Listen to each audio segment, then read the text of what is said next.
আসসালামু আলাইকুম ভিউয়ার্স। আজকে আমরা গুগল শিটের 5 নাম্বার ক্লাস নিয়ে হাজির হয়েছি। তো প্রথমেই আমরা আমাদের দেখুন শিটের নামটা 4 আছে, আমরা এটা চেঞ্জ করে 5 করলাম। এরপর আমরা মূল আলোচনা শুরু করি। ইনসার্ট মেনুর ইনস্টলমেন্ট শেষ হয়ে গেছিল গত ক্লাসে, 4 নম্বর ক্লাসে। তারপরে থিমে শেষ, নাম্বারটা আলোচনা করেছিলাম, নাম্বারটা শেষ পর্যন্ত।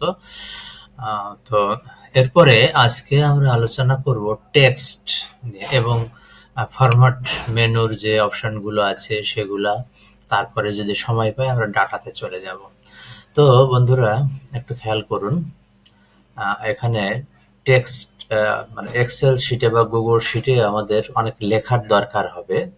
এই লেখাগুলো কিভাবে লিখবেন, সেখানে বোল্ড হবে নাকি নর্মাল টেক্সট হবে, কিংবা এর অ্যালিগমেন্টটা কেমন হবে, অর্থাৎ সবকিছু একটা সেলের মধ্যেই থাকবে। এখন সেলের মধ্যেও উপরে নিচে ডাইনে বামে অ্যালিং করা যায়।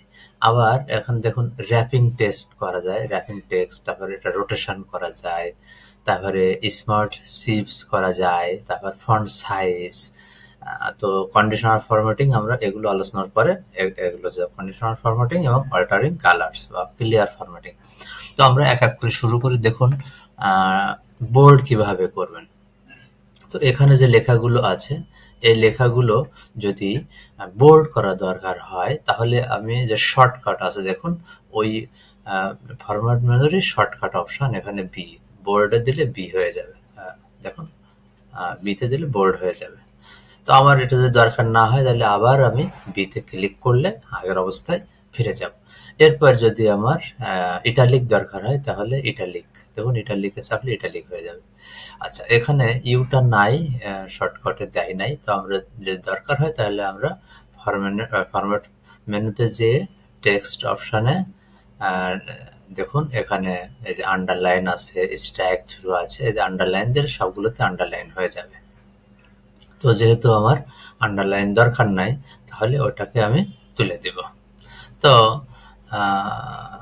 আচ্ছা, এরপরে আমরা যেটা পাবো দেখুন অ্যালিগমেন্টটা, অর্থাৎ এখানে কি আছে দেখুন, লেফট, সেন্টার, রাইট। আবার দেখুন টপ, মিডল, তারপরে বটম। অর্থাৎ এটা কিন্তু এটা হচ্ছে লেফট, রাইট, সেন্টার। আবার এটা হচ্ছে যখন আপনার লেখাটা অর্থাৎ হরাইজন্টাল লাইনে থাকবে তখন সেটা উপরে যাবে, নিচে যাবে এবং মিডিলে যাবে। এই হচ্ছে হিসাব। তো দেখুন আমরা যদি টপে দিই তাহলে কেমন হচ্ছে। এটা কিন্তু দেখুন এই সেলের উপর দিয়ে অবস্থান করছে এবং এখানে আমাদের বাম পাড়ে দিয়ে অবস্থান করছে। আবার দেখি এটা অ্যালিগমেন্টটা বাম পাশ, এই যে বাম পাশ। আবার যদি আমরা দুটাই সেন্টারে রাখি তাহলে দেখুন আমরা দুইটারই সেন্টার, তো এখানে সেন্টার আবার এখানকার সেন্টার। তাহলে দেখুন সেলের অর্থাৎ বাঁ থেকে ডাইনে সেখানেও সেন্টারে আছে, আবার উপর থেকে নিচে এখানেও সেন্টারে আছে। এটাই মূলত ফরম্যাট মেনুর অ্যালিগমেন্ট। তো ওই একই জিনিস আমরা এই যে না, এটা হচ্ছে র্যাপিং পাবো। আচ্ছা, র্যাপিং বলতে বোঝাচ্ছে যে আপনার ছেলে যদি লেখাটা অনেক থাকে, যেমন দেখুন এই নামটা আমরা নিলাম, নিয়ে এই সেলের ভিতরে পেস্ট করলাম। তো দেখুন এই সেলের বাইরে চলে যাচ্ছে। তো এটা যদি আপনি না চান যে সেলের মধ্যেই থাকবে সেক্ষেত্রে র্যাপিংটা দরকার হবে। দেখুন আমরা এই যে র্যাপিং যদি করি তাহলে দেখুন ওভারফ্লো আছে, তাহলে বর্তমানে আছে ওভারফ্লো অবস্থায়। কিন্তু আপনি যদি র্যাপ করেন তাহলে ওটা সেলের মধ্যেই থেকে যাবে। দেখুন এই যে এটা সেলের মধ্যেই থেকে যাবে। এরপরে যদি আপনার ওটাও পছন্দ না হয় তাহলে আপনি কি করতে পারবেন, ক্লিক করতে পারবেন। মানে বিভিন্নভাবে এটা করা যাবে আপনার পছন্দ মতো। আপনি বা আপনার ফাইলের সঙ্গে যেটা মানানসই হয় সেইভাবে আপনি এটাকে অ্যারেঞ্জ করে নেবেন। তো এরপর রোটেশন, দেখুন এই লেখাটা আপনার কোন দিক দিয়ে যাবে। এটা যদি কোনো দিক দিয়ে যাওয়ার দরকার না থাকে, মানে যদি সিম্পলি থাকে তাহলে নান থাকবে। আর যদি দেখুন একটু অ্যারো চিহ্নটা কোন দিকে গেছে, অর্থাৎ ভূমি থেকে দেখাই যাচ্ছে ভূমি থেকে এই দিকে যাবে, এই যে দেখুন এই দিকে চলে যাবে। আবার যদি আপনার ওইটা পছন্দ না হয় তাহলে আপনি যে কোনো দিকে, অর্থাৎ দেখুন এদিকে যাচ্ছে এদিকে যাচ্ছে এদিকে যাচ্ছে, অর্থাৎ অ্যারোটা দেখে আপনি আপনার লেখাটাকে পজিশন করে নেবেন। আবার এই কাস্টম অ্যাঙ্গেল, অর্থাৎ ওটা তো যদি পছন্দ না হয় তাহলে আপনার কাস্টম অ্যাঙ্গেল যে আপনি কত ডিগ্রি অ্যাঙ্গেলে এটা ঘুরাইতে চান বা আপনার পছন্দ মতো দিকে নিতে চান সেটা আপনি এখান থেকে পছন্দ করে নেবেন, বা এখান থেকে ক্লিক করলে সেইভাবে ও আপনার পজিশন মতো দাঁড়িয়ে যাবে। তো মোটামুটি আমরা রোটেশনটাও শিখলাম। এরপর দেখুন ফন্ট সাইজ। তো ফন্ট সাইজ এখানে আপনাদের যে ডিসপ্লে দেখুন এখানেও দিয়ে দেওয়া আছে শর্টকাটে। তো এখান থেকে আপনি ফন্ট সাইজ 36, অর্থাৎ বড় সাইজ নেব, অনেক বড় হয়ে গেল। তো এরকম আপনার পছন্দ মতো যখন যে সাইজটা আপনার কাজে লাগবে আপনি ওভাবে সাইজটা ঠিক করে নেবেন। এরপরে আসবো খুবই খুবই গুরুত্বপূর্ণ একটি টপিকস, সেটি হচ্ছে কন্ডিশনাল ফরম্যাটিং। অর্থাৎ কন্ডিশনাল ফরম্যাটিং বলতে বোঝাচ্ছে যে বিভিন্ন শর্ত সাপেক্ষে আপনার ফাইলটাকে সাজানো। বিভিন্ন শর্ত সাপেক্ষে কেমন শর্ত হতে পারে দেখি আমরা।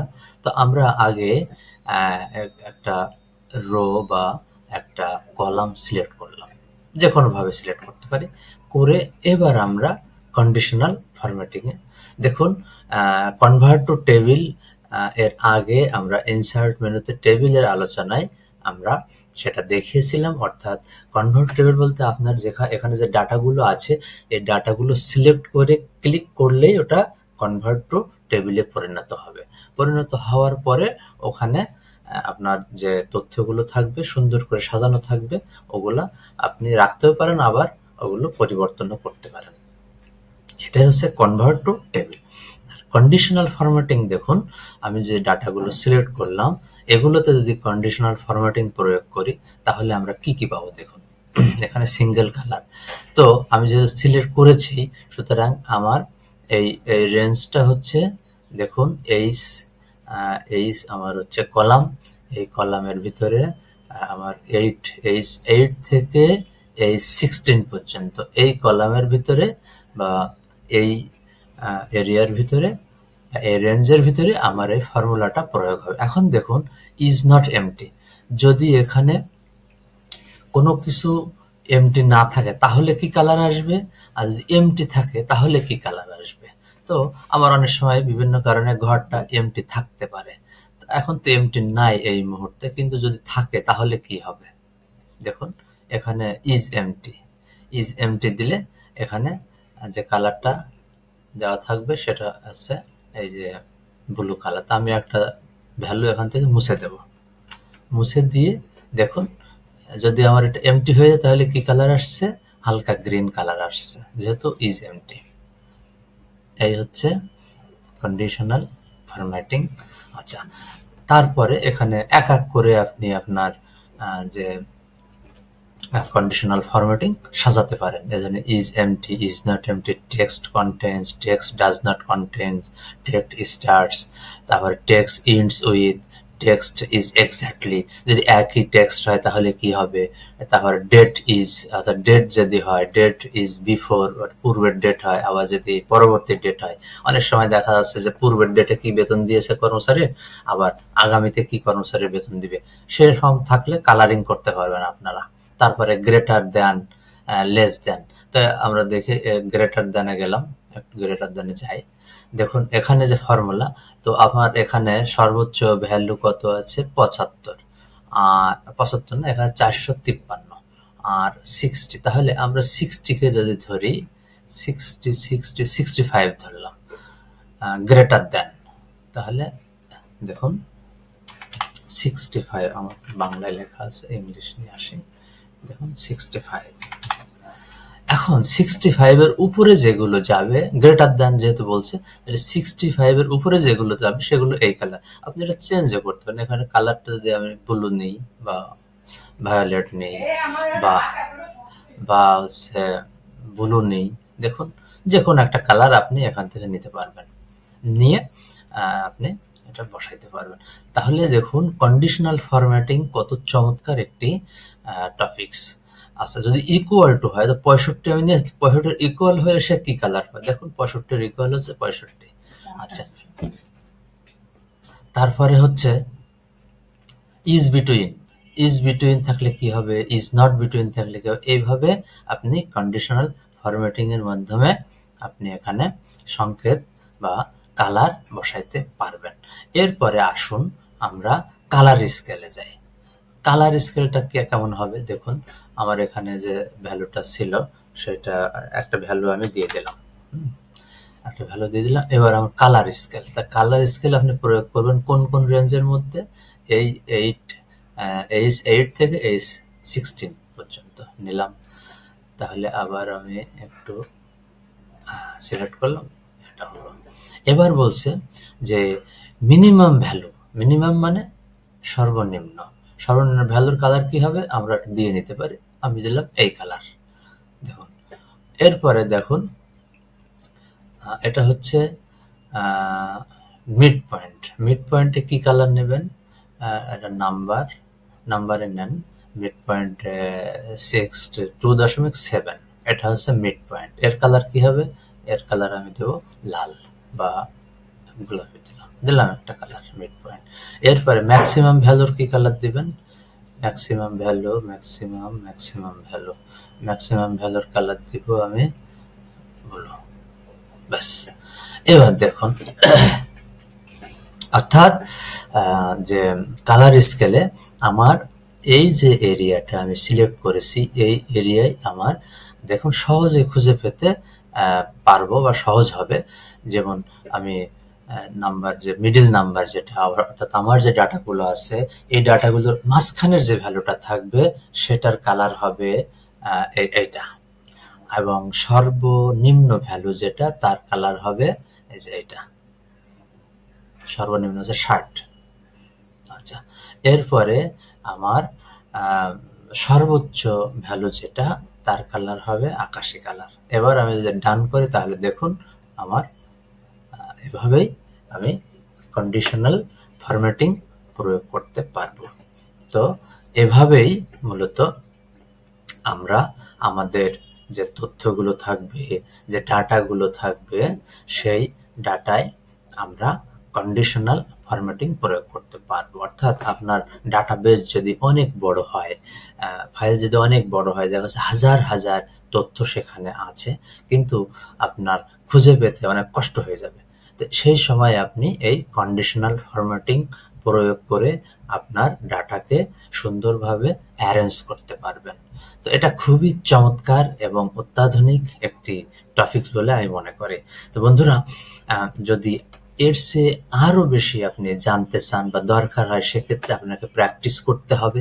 এবং যদি কোনো জায়গায় আটকে যান তাহলে আপনি চ্যাট জিপিটিতে আপনার সমস্যা, চ্যাট জিপিটিতে যে আপনি আপনার সমস্যাটা লিখে যদি সার্চ দেন তাহলে ওরা আপনাকে একটা সমাধান দিয়ে দিবে। আচ্ছা, এরপরে আমরা যে অপশনে যাব সেটা হচ্ছে অল্টারিং কালার্স।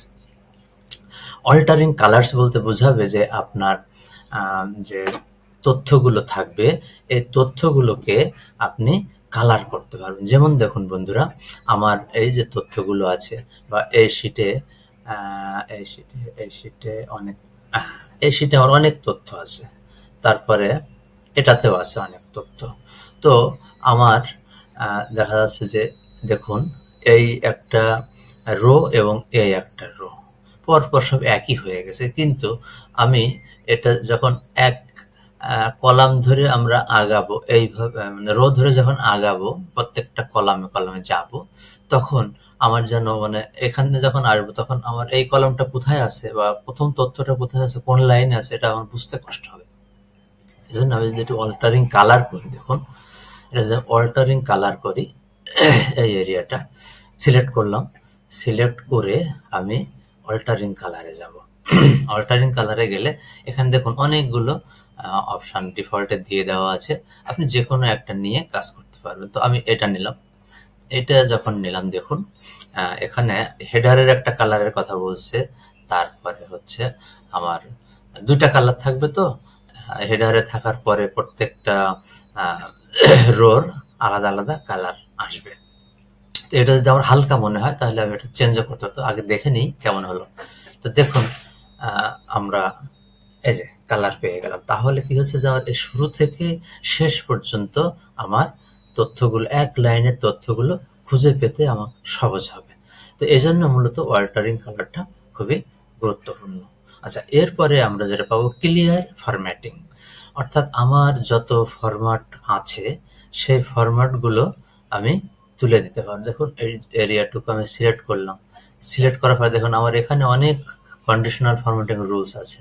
তো এই সবগুলো রুলসকে যদি আমি তুলে দিতে চাই তাহলে এই সিলেক্ট করে ক্লিয়ার ফরম্যাটিং যদি আমি চাপ দিই, দেখুন ক্লিক করি, তাহলে সবগুলো ফরম্যাটিং আমার উঠে যাচ্ছে এবং আমার ফাইলটা পূর্বের অবস্থায় ফিরে যাবে। তো বন্ধুরা, আমরা ফরম্যাট অপশনের প্রায় সবগুলো টপিকস ধারণা দিতে পারলাম। তো এখানে আরেকটি টপিকস আমাদের বাদ ছিল ভুল করে, সেটা হচ্ছে মার্জ সেলস। তো মার্জ সেলস কিভাবে করতে পারি দেখুন, আমার অনেক সময় 2-3টা সেল বা 4টা সেল মার্জ করা লাগতে হতো। এটা আমি সিলেক্ট করলাম, সিলেক্ট করে আমি ফরম্যাট মেনুতে যে মার্জ সেল, তাহলে মার্জ অল হলে সবগুলোই একটা সেলে পরিণত হবে। আর যদি আপনি ভার্টিক্যালি মার্জ করতে চান ভার্টিক্যালি মার্জ হবে, হরাইজন্টালি মার্জ করতে চান হরাইজন্টালি হবে। দেখুন এক এক করে আমরা দেখে নিই। মার্জ অল দিলাম, দেখুন এটা একটা সেলে পরিণত হলো। আবার ব্যাকে এলাম, এরপরে আমরা দিলাম মার্জ ভার্টিক্যালি দিলে দেখুন এই দুইটা সেল একত্রিত হয়ে একটা হলো, এই দুইটা সেল একত্রিত হয়ে একটা হলো। এরপরে আমরা যদি চাই যে মার্জ হরাইজন্টালি, আচ্ছা এখন হবে না, ওটা আসলে ব্যাকে যেতে হবে। তারপরে এবার আমরা করতে পারবো, দেখুন মার্জ হরাইজন্টালি, তখন হচ্ছে আমাদের যে হরাইজন্টালি দুইটা সেলে পরিণত হয়ে গেল। তো এভাবেই মূলত আমরা ফরম্যাট অপশনের সবগুলো মেনু সম্পর্কে আমরা ধারণা পেলাম। তো যাই হোক, আপনাদের যদি কোনো সমস্যা হয় আপনারা প্র্যাকটিস করুন এবং যদি মনে করেন যে আমার সঙ্গে পরামর্শ করা দরকার তাহলে আপনারা আমার চ্যাট বক্সে যোগাযোগ করুন বা কমেন্ট করুন, তাহলে আমি আপনাদের সমস্যার সমাধান করে দিতে পারবো ইনশাল্লাহ। তো আজকের মতো বিদায় নিচ্ছি। আগামী ক্লাসে আমরা ডাটা সম্পর্কে আলোচনা করব। তো ধৈর্য ধরে ভিডিওটি দেখার জন্য সবাইকে অনেক অনেক ধন্যবাদ।